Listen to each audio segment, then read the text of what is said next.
അരിഞ്ഞു വെച്ച വള്ളിപ്പയറിൽ ഉപ്പ്, മഞ്ഞൾപ്പൊടി, ഒരു പച്ചമുളക് കീറിയത്, 2 കാന്താരി, ഒരു വടി വെളുത്തുള്ളി ഇവ ചേർത്ത് നന്നായി തിരുമ്മിയത്.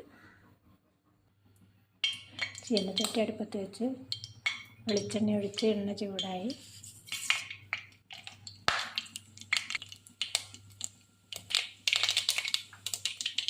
കടുക് വെക്കുമ്പോൾ ഉള്ളി ചേർത്ത് കൊടുക്കാം.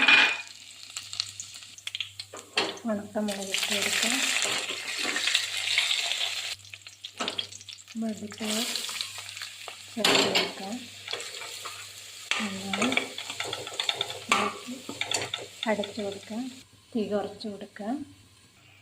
അടപ്പ് തുറന്ന് നന്നായി ഇളക്കി കൊടുക്കാം. നന്നായി വെന്തിട്ടുണ്ട്. ഇനി തേങ്ങ ചേർത്ത് കൊടുക്കാം.